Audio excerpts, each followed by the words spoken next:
class 9th. Today we will study about the chapter the conjunction and its kinds. Conjunction और उसके प्रकार. Conjunction means संयोजक. Let's begin our chapter. Conjunction makes our writing और speech flowful. कि conjunction जो होते हैं वो हमारी writing और या speech जो हम बोलते हैं या लिखते हैं उसको flowful बनाते हैं, उसमें flow बनाते हैं. Text which flows appeals to an audience. Text जो होता है जो कि flow करता है वो ऑडियंस सुनने वालों को अपनी ओर आकर्षित करता है, अपील करता है. बट इट बीट रीडर, चाहे वो इसके रीडर्स हों या इसके लिसनर्स हों. What is conjunction? A conjunction is a word which is use to join words और sentences together.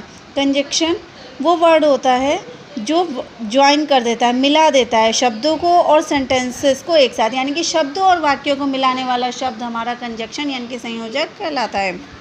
Like that example, Ram has failed but Peter has passed.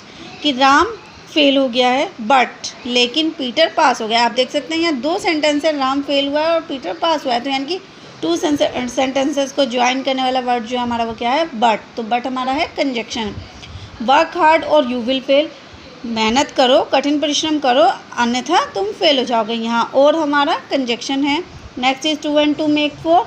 दो और दो चार बनते हैं. यहाँ एंड हमारा यहाँ टू वर्ड्स को ज्वाइन कर रहा है. Fruits and vegetables are good for health. Same thing, यहाँ भी एंड हमारा टू वर्ड्स यानी कि फ्रूट्स एंड वेजिटेबल्स को ज्वाइन कर रहा है. Kinds of conjunction. There are two types of conjunctions. First is coordinating conjunctions and the second is subordinating conjunctions. First coordinating conjunctions.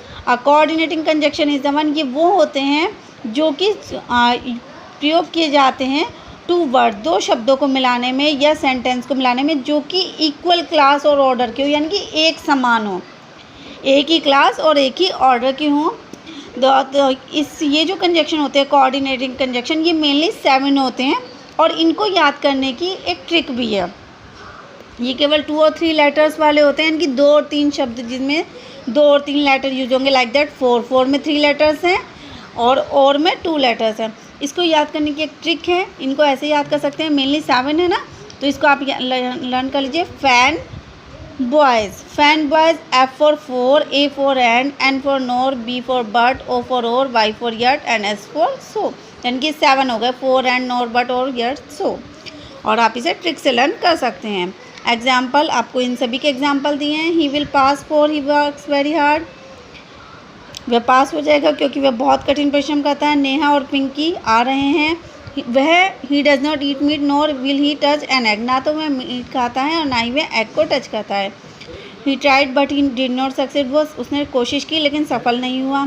Did you go out और stay at home. क्या तुम घर पर बाहर जाओगे या घर रहोगे. He works hard. वह कठिन परिश्रम करता है. Yet he does not score well in exam. जब तक कि वह अपने एग्ज़ाम में अपने अच्छे मार्क्स स्कोर ना कर ले. ये जो हमारा कोऑर्डिनेटिंग कंजक्शन है इसको हम 4 पार्ट्स में डिवाइड करते हैं. First is cumulative conjunction. Cumulative conjunction क्या होता है? जो merely adds one statement to another. जो कि प्रारंभिक हमारी जो एड्स करता है वन स्टेटमेंट, एक स्टेटमेंट को दूसरे स्टेटमेंट में. Like that my mother has 2 cars, a big car and A small one. देखो ये एक ही सेंटेंस है. मेरी माता जी के पास 2 कार हैं, एक बिग कार और एक स्मॉल वन. इसी के बारे में ही ये बता रहा है ना. शी इज़ बहुत क्लेवर एंड ब्यूटीफुल. वह दोनों हैं, क्लेवर भी और ब्यूटीफुल भी. Radha as well as Anu pass the test. Radha और अनु दोनों ने ही टेस्ट पास किया. They not only looted the shop but also set it on fire. उन्होंने न केवल शॉप को लूट लिया बल्कि इसे आग भी लगा दी. Second point is adversative conjunction. Adversative conjunction वो होता है जो हमें अपोजिशन या कंट्रास्ट यानी कि विरोधाभास हमें शो करता है दो स्टेटमेंट के बीच में.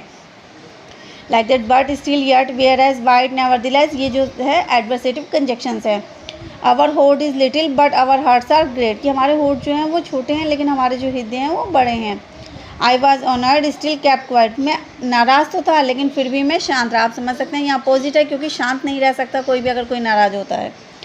और सेम थर्ड इज डिस्जंक्टिव और अल्टरनेटिव कंजक्शन. जहाँ पर हमारे पास कोई चॉइस होती है. अल्टरनेटिव से आप खुद ही समझ सकते हैं. लाइक दैट और, आइदर, एज और, either, neither nor, otherwise. She must weep और शी विल डाई. या तो वह शी मस्ट वीप या तो वह रोई या मर जाएगी, या तो वह रोएगी या उसकी डेथ हो जाएगी. Neither A borrower nor a lender भी.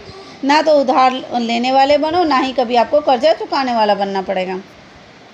Illative conjunction, fourth part is illative conjunction हमारे वो होते हैं जो कि एक्सप्रेस एंड इंटरफ्रेंस, जो कि हमारे फर्स्ट सेंटेंस को ही अनुमान के तौर पर हमें, मतलब हमारा जो सेंटेंस होता है उसे अनुमानित तौर पर बताते हैं। लाइक समथिंग सर्टेनली फाइनल, कुछ लगता है ऐसे कभी अभी कुछ गिरा है, निश्चित रूप से कुछ गिरा है। फॉर आई हर्ड स्प्लैश, क्योंकि मुझे स्प्लैश की यानी कि छपाक की आवाज़ सुनाई दी।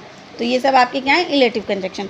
Now our second part is, first is coordinative and the second is sub coordinating. Subordinating conjunction जो होता है ये एक क्लोज को ज्वाइन करता है। क्लोज आपको पता है ना, क्लोज जो होती है ये पार्ट जो होता है हमारा बात का है ना, ऑन विच डिपेंड, जिस पर कि पूरा सेंटेंस का जो कि ऑन विच इट डिपेंड, जिस पर ये डिपेंड होता है, फॉर इट्स फुल मीनिंग, इसके पूरे मीनिंग के लिए। एज आफ्टर, ये सभी आपकी यही वाली सबऑर्डिनेटिंग कंजक्शन है। He was late for school, वह स्कूल के लिए लेट हो गया। अब इसका रीज़न तो आपको देना पड़ेगा है ना, डिपेंड होगा एक दूसरे पे, क्योंकि ट्रैफिक था। The picnic was over once the rain started, picnic over हो गई जब बारिश स्टार्ट, एक बारिश स्टार्ट हुई। तो ये हमारा क्या है, सबऑर्डिनेटिव कंजक्शन।